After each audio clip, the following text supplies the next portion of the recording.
Surf's up! The surfer's dream. Hang 10 on a Dewey Weber and roll with a Chevy Nomad. You've got wheels, the best there is, the Chevy Nomad. What's the story behind this great car? How did Chevy come to create what so many regard as a classic? Why is it a classic? You're at the GM Motorama in New York City in 1954. It's a spectacular show, touring the country showing the best in the minds of the designers at GM Styling. Enough great auto ideas to fill Madison Square Garden. You're stopped by the Nomad, only it's a Corvette wagon. Yet here's the car that will influence the design of every station wagon built from that moment on. You like the sloped rear glass, the graceful tailgate, the inward slope of the rear posts. The public's attention to the Corvette Nomad's success at the show caused a stir at GM. Consequently, the Nomad, virtually unchanged, was in actual production the following year. What happened?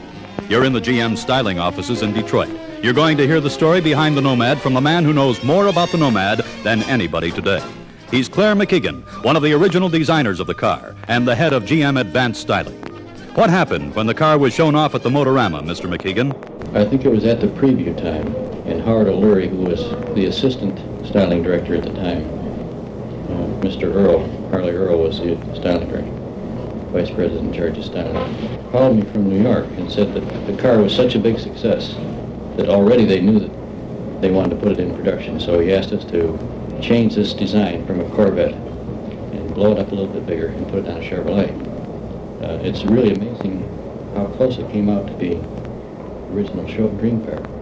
How do you go about developing a dream car, Mr. McKeegan? Before we ever start to develop a dream car, we go through sort of a brainstorm stage where everybody throws a lot of ideas out on the table. Some of them are pretty wild, some are wild but practical in a sense, which this one is.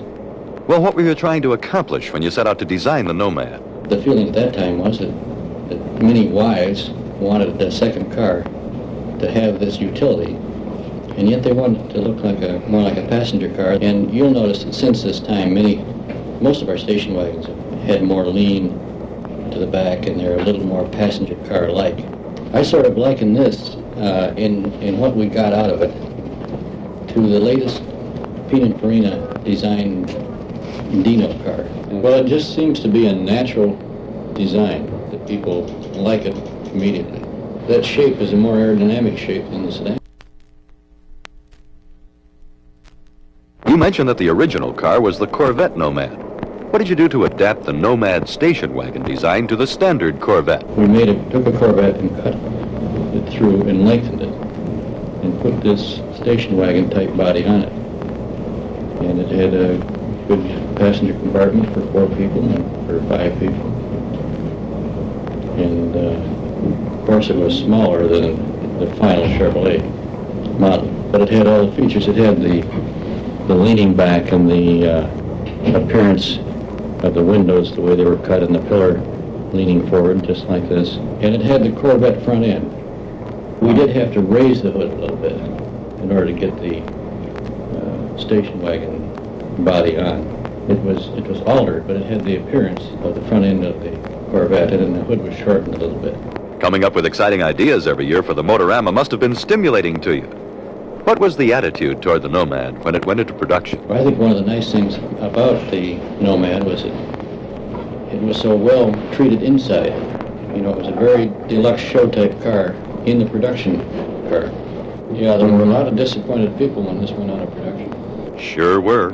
I had a 55 myself, and it was a wonderful car. It's sort of a classic, isn't it? I'd be proud to drive one of those cars today. Before the Nomad, the American station wagon was a steel box on wheels. Here was the Cinderella car of the Chevy wagons, a milestone in the development of station wagons. A car that today had a tremendous appeal to the under 25 car buff and to the surfing crowd. Although the name Nomad still appears in the Chevrolet line, the purist will maintain that the Nomad was only made for 3 model years, 55, 56, and 57. Because of their limited production when new and their decreasing numbers because of age, these original Nomads have become classics. Here was the Cinderella car, the dream car that made it to production and automobile history.